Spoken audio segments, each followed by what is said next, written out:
Welcome to Life in Red. All right. Very excited for this upcoming conversation, and shout out to Bobby Del Rio, past guest and friend, for hooking up this conversation.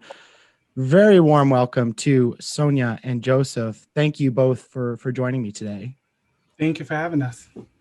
Um, Joseph, I will start with you because you are the architect, the writer, and the kind of the big brains behind the operation in a lot of sense.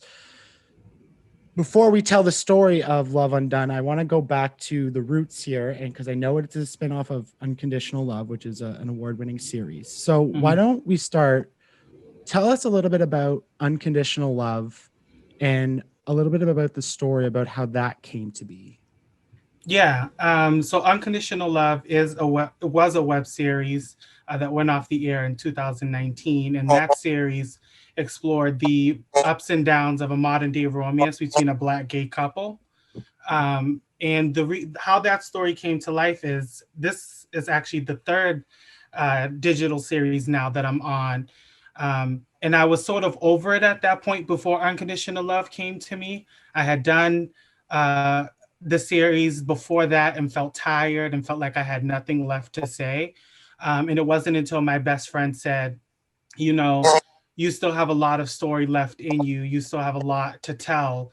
And this is something you're passionate about. And for me, my story is the stories I tell are really stories that I don't see in everyday life. You know, stories about Black and queer people. And I knew there was a lot of story left to tell. So it was one day literally sleeping and these two characters came to my mind, and it was Daniel and Benjamin. And I said, you know what, I want to tell a story about this Black gay couple and all that they are and all the struggles that they go with on a day-to-day basis. And that's where the show came from. What I love about that, and I think we all kind of share a similar mission, is we didn't see what we wanted to see on traditional media. I'll use traditional in quotes, but and instead of waiting or trying to find out a way to get it on, we you just went ahead and decided to put this all together. I love that, and I'm excited to get into that. Sonya, where do you come into the picture? Were you working on Unconditional Love, or is Love Undone the intro to this with your story? I started on Unconditional Love. Joseph just mentioned Daniel and Benjamin. I played Daniel's mother.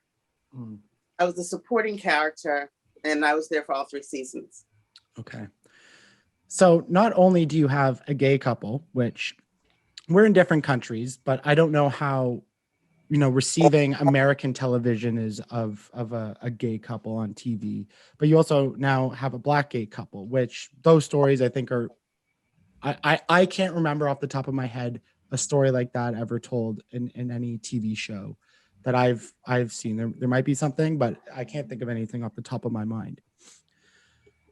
Why was it so important to you, Joseph, to tell that type of story? Well, I think that's the very reason, the only series that I know of that fully explored 2 Black gay men in love was Noah's Ark. And that was all the way back in 2005. So that was actually my introduction to that. And, there's been a big gap since then. You see sometimes Black gay couples, very few, there aren't many, but they're supporting characters or they come in for 2 episodes. But if you do see a Black gay man in love, it's usually an interracial relationship. You don't often see them in love with another Black man. So it's very important for me to explore that, because you're not going to get that often. And it's very rare. Like I said, we haven't seen 2 Black gay men leading since 2005. Right. Sonya, can you describe a little bit about what Love Undone is and how that relates back to Unconditional Love and where that relation is? Well, Unconditional Love, like I said, I played Daniel's mother, and I was a supporting character. In season 3, Joseph brought back an ex of mine who turns out to be my oldest son's father. And we start a relationship again. And that relationship gets now carried into Love Undone as me and Rufus are a couple, and we are lead characters, along with 2 other supporting characters from Unconditional Love. So Joseph decided to carry 2 of his favorite couples and put them in the forefront and make them the leads. And so I have a fuller life now. It's about me, not my son. Right. Okay. Joseph, what was it about these characters that made you decide to write a whole other show? I know Sonya kind of briefly said, your favorite characters. What was it about these characters that you thought there can be a whole other show, more stories to tell that are really going to, tell that story, that mission that you've been on? Yeah. So for seasons 2 and 3 of Unconditional Love, we had a writer's room. So I have to shout out Thomas and Hene. And we really crafted and really expanded all of these characters. And we sort of came up with Tori and Cameron, who are also the other couple. And, Juanita, Tori, and Cameron were sort of scene stealers. So every time they came on, people loved them and fell in love with them and wanted to know more about them. And then it was a combination of Sonya sort of saying to me, I want more to my life. I want more to do. So it was sort of that. And Juanita has always been a joy to write for. And for me, I wanted to explore that. And then on the other side of it, most ideas always come to me randomly. So we were shooting a Tori and Cameron scene for a bottle episode that we shot. And the chemistry was just really insane between the two of them. And I said, there's something here because so I'll give you a little context on them. They came together after both cheating on their spouses. So we're exploring their life after their affair. So for me, I'm like, okay, there's a lot to explore here. They're in love with each other, but how do they navigate sort of life together with leaving their spouses, and one has a child, and what does that look like trying to work together? So the show kind of came together out of those two ideas with these 4 characters. Ooh, you're really doing all the stuff that I don't know, CBS or NBC aren't gonna show people. It's funny because I think of a show like This Is Us, which really isn't that controversial, but everybody when they see that on TV, they're like, "Whoa, what's happening?" Right. Right? It's like that's kind of like actually tame. So, what is it, Sonya? Because you're a writer, you're a director, you do a whole bunch of stuff on this show. Why did this character speak to you, and why did you go to Joseph kind of asking that, like, I kind of want to be more, I want this character to be a little bit more? Well, I had a lot of fun playing Juanita. Like she's snarky and she has her little digs and she's in everything.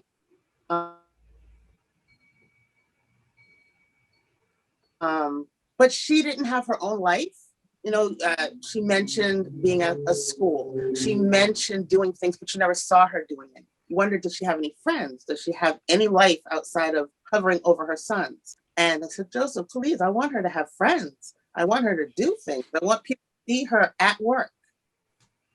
So now she has a full life. She has a job. She has friends. And she wants her sons to go away and have their own lives while she does her thing. It's so interesting as someone like because I'm totally removed from that life of acting and producing and directing, what your lives are. So it's so interesting to me to hear that as an actor, as a writer, you feel so connected to these characters that, even as you're acting and they don't have a full life, it's like you want to bring that life to screen and to write it. Like I find that so fascinating. I don't know if you have anything to add to that, but to me, it's true. Like that character almost becomes a part of you in a way. Yeah, I would agree with that. I think it's also you create the characters with your actors as well. So you start off somewhere on the page, but it's never like a one person thing or the writer's thing. So like even early on before the spinoff, there were certain things that we added in because season 3, she started to have a life. Now in the spinoff, we're expanding totally, but like even not with just Juanita, I think people get so attached to their characters. They want the best for them. They sometimes know them better than us. There's some things, we write for the characters, but we often may be like, oh, we didn't even think about that, So they know them just as well, if not better than us. So it's super important to have that relationship. That's very interesting. So, as I watched your GoFunding video and, me trying to prep and do my research on this, I've noticed a lot of kind of like alluding to this fact that you want to tell unconventional stories, add nuance to these characters, and tell stories that aren't on traditional media. Aside from the fact that it's a Black gay couple, and now the family at large, what sorts of storylines are you particularly writing to, or to do this? You know what I mean? Is it, I'm trying to articulate the question the proper way, but are you trying to step away from traditional storylines, or are you trying to more put in untraditional characters into more traditional storylines that audiences it's more palpable for them to digest and to understand? Or are you kind of trying to tell more traditional storylines with untraditional characters, or the opposite? Is it more untraditional stories with untraditional characters and trying to bring a whole new light to people that we don't normally see on TV? Yeah, so I'll borrow this, like it's not an official quote, but like my inspiration, Mara Brockakeel, always says, I tell the stories of the everyday people putting one foot in front of the other. So this isn't a show about a car chase or brain surgery or solving a weekly case. This is a story about people navigating their everyday life, whether that be, depression or anxiety or work life struggles. So Juanita has a huge storyline with, she's the first Black principal ever of that school. What does that look like for her? So Daniel he works in a local studio tackling stories that a studio doesn't want him to tackle when it comes to being Black and queer. So we're telling stories about the everyday life and what these characters are struggling with. And then sort of, what does that daily foot in front of the other look like? So you may wake up one day and feel happy, and then something may happen to you and attack that. So they're really simple stories of what people go through every day. That's how I like to explain it. Okay. I want to touch on it a little bit because it's no secret for anyone who listens to this podcast. My experience and my advocacy for mental health. What is the storyline that I mean, without giving too much away, obviously, but like, what are you trying to get at when it comes to mental health in this series? That particularly fascinates me. We did like a gap episode to catch people up between Unconditional Love and Love Undone. So Rufus, in that episode, confesses to Juanita, talking about his mother passing. And then we also find out that he's going through some work hardship, which I won't reveal too much about there, but he's sort of going through, we're going to watch him go through stages of depression and what that looks like without actually saying it. So really trying to have his family realize that there is, Juanita knows because she's known Rufus for a while, so she notices it. And in the end, one thing I've done with both Unconditional Love and what I'm trying to do in Love Undone is we're really big on therapy and finding people to speak to and really finding what works for you, obviously. So I think for me, I'm telling that story through this Rufus character, starting with the death of his mom and all this hardship. He has a history with depression, but has never really tackled it or really spoken to anybody. So I'm taking that journey through him. Right.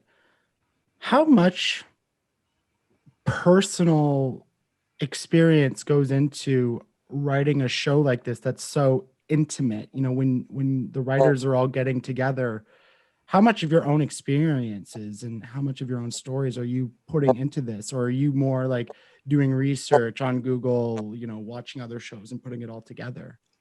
Yeah, I think it depends on the topic. I think a lot of like Daniel, I don't like to say he is me because I don't like people to assume that, we live the same life, but like, writers will interject themselves into the storyline depending on if there's a certain experience you went through and it makes sense to that character. But like, I will say that was a topic I had something to say on, but wasn't really wanted to have both sides really represented. So I did a lot of research on that. So I mean, it really depends, but I do sort of take my friends and my family and myself and really put that into the story. Sometimes, not all the time. Interesting. Okay. Um, sorry, I'm still having computer issues. I'm so sorry, guys, but I'm making my way through this, and I'll edit, and it'll sound beautiful. So no worries there. Um, Sonya, I want to ask you a little bit, when we're talking about representation, and especially when it comes to BIPOC people in TV and film. As I've done this podcast, I've definitely put together some of my own answers to this question, but I'd love to hear your perspective on why representation in media is so important for BIPOC people more specifically. Well, it's important to be able to see yourself represented, but especially for children. You know, children watch television and movies and they learn a lot from there. And if they never see themselves, they don't know the potential they can have. They don't know all the growth, all the things they can do because they never see anybody like them doing it. And it always looks like it's for somebody else. And a lot of children feel like, well, why can't I do that? And they really think they can't. So they don't even try or they don't even ask because other people do that. That's for other people. When you were growing up, you know, how, because obviously a lot of these stories weren't being told, how, you know, what were the things that you looked to say, you know, like one day I want to be a director, one day I want to be an actor? Before that, in my childhood, when I saw television, a lot of times the characters didn't resonate with me because they were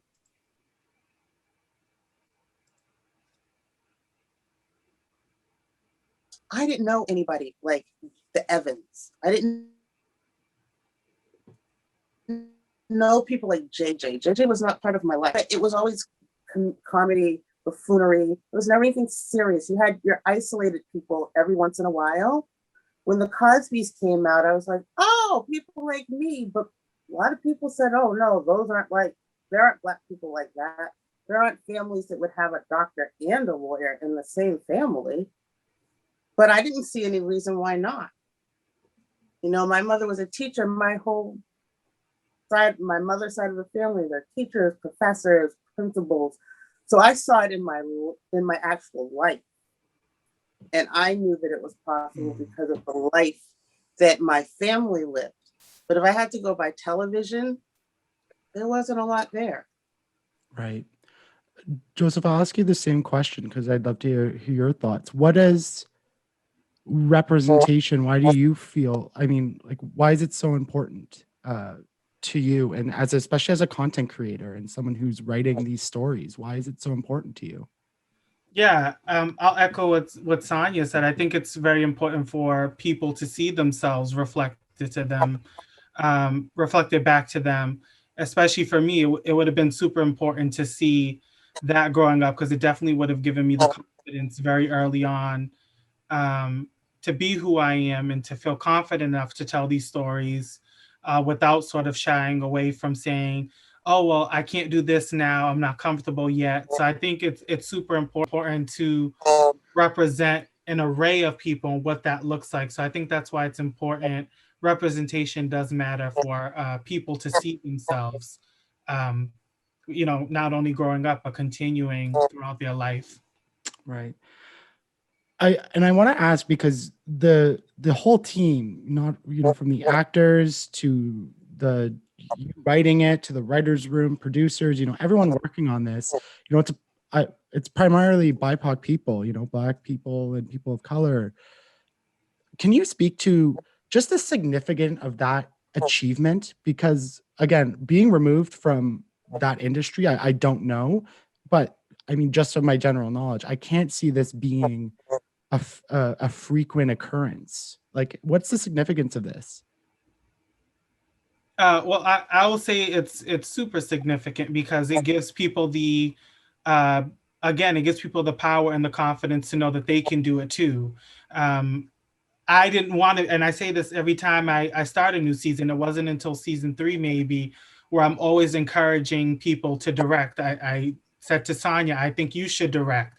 I said to Shaquan, who's an actor on the show, I think you should direct because it gives people the power and the confidence to tap into talents they didn't know they had. Now, was she hesitant? Maybe she was nervous, of course, but she's a fabulous director and she has a really sharp eye for what she wants. So I think it's super important to allow people to really find other passions and really allow people to sit at a table that wasn't always allowed for them to sit at. So I think it's super important for people to be cinematographers, to be directors, because I always think of my favorite show, which is Queen Sugar.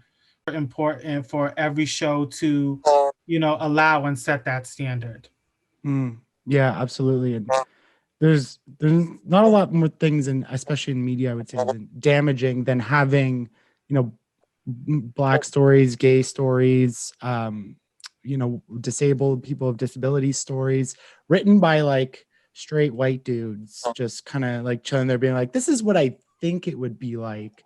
Right. And then when people who see that, who are part of those communities, they're like, what is like, that's, you saw that very recently with Sia and her movie with the autism, right? Like, and the blowback that had. So, like I said, through my conversations in this podcast, I've started to put those pieces together, but it's important that people understand, because I take it for granted every day that I'm like, why is this important? Like, I see people on TV all the time, but to me, it doesn't click, because it's so ingrained in our culture. So, that's why I love what you're doing and the story that goes behind even this more interesting story. I did want to ask, because being removed, I'm not sure people always understand the difference between like a digital web series versus TV versus Netflix. Like, can you just kind of like explain how that all works, especially when it comes to the digital web series? And because I want to make sure that people understand that, like, just be like, even it's a digital web series, like it's still media, and you can still consume it just because it's not on Netflix. You know what I'm trying to say there? Yeah. So for a long time, they were called web series, and then they sort of geared towards digital series and short form digital series. So all that means is that you can find these series on YouTube or Vimeo, or some people I've seen even have theirs on Netflix. So there may be some distribution deals there. All it means is independent content creators creating their own content and then putting them on these various platforms for you to watch. Some digital series are as long as 50 minutes, as long as your typical drama that you watch, depending on how long you like to watch it. And then there are some that are short as 5 to 10 minutes. We like to sit in between, anywhere between 18, sometimes we've gone up to 30. So it really depends on what story you're trying to tell, but it's just not told by a network or a studio giving you that money to tell your story. Right, which in itself is quite like remarkable that you don't need, it's kind of like a podcast in a way where you don't need those people in suits being like, this is going to be good, this is going to be bad, or even if it's good, even if it doesn't make any money, you know what I mean? Like you kind of cut the networky stuff out. And I'm very careful what I say because I work for somebody who has a network. but that no longer are we reliant on gatekeepers and people telling us what people are going to respond to and what people are going to like and what they're not going to like. We as and you can just go ahead, know what, like we can put together everything and then broadcast it straight to the audience. And I think that is a really cool kind of transition that we're making towards TV and movies and content for people to watch. It's very interesting. Because as I was going through my research, I noticed there's the GoFundMe campaign. Is the series still in production? Have you already kind of like wrapped it up? Are you still looking for funding? Where is like the whole process at? Because after talking with Bobby Del Rio, who connected us a few months ago, learning the process on how long it can take to put these things together from idea to actually people viewing is actually way longer than I ever would have thought. So like, where's the process at for this? You want to take that, Sonya? Sure. Actually, interestingly enough, a year ago, next weekend, this coming weekend, a year ago, we had just finished casting, and we were going to start shooting in the spring, and COVID happened. So we haven't actually, we're pre-production. Some things have been rewritten, and we've casted different people and added people to the cast. And now we are getting ready to shoot, hopefully in June. We're set for June. So we are still raising funds so that we can pay actors. This time, all the actors are getting paid. So that's different. Directors, production, we're paying them. So that's, again, a difference. And more money means better quality, better sound equipment, better DP, better everything. Yeah, that's, again, being independent, you know, that's a big task. And I'm sure putting together TV shows and movies is not exactly cheap or inexpensive. I'm sure it takes a lot of people power and money to put these things together. So it's very cool. So we should be looking for it soon-ish. I mean, if you're going to be doing in June, you know, hopefully the pandemic looks like it's going to be ending soon as we roll out vaccines. So where can people find more information if they want to help fund the film or fund any initiatives that you're both working on? Follow you. Where's the best place to kind of find all that information? You can follow me on Instagram. You can type in Sonya Joyner. You will find my username on there is witchypoo26. And you will find the GoFundMe link in my bio. You can also go directly to GoFundMe and type in Love Undone, and it'll come up as Love Undone by Joseph Goncalves. So you can get it there. It's in Joseph's bio on Instagram, Joseph G21, and you'll find it in his bio. Right. You can also find it on Facebook. Both of us are on Facebook. You'll find the links on our pages. Well, we'll make sure we share that link in the bio. I Googled it and found it the first thing. So very easy to find. It's in lots of places. So if you're able to give and help, please do. Joseph, Sonya, thank you so much. We made it through a little bit of computer issues, so we're going to see how this goes. But I really appreciate your time and some of your insight. And I think it's very important for people to understand telling these stories is important. So thank you for both making time and space for me. Thank you. Really appreciate it.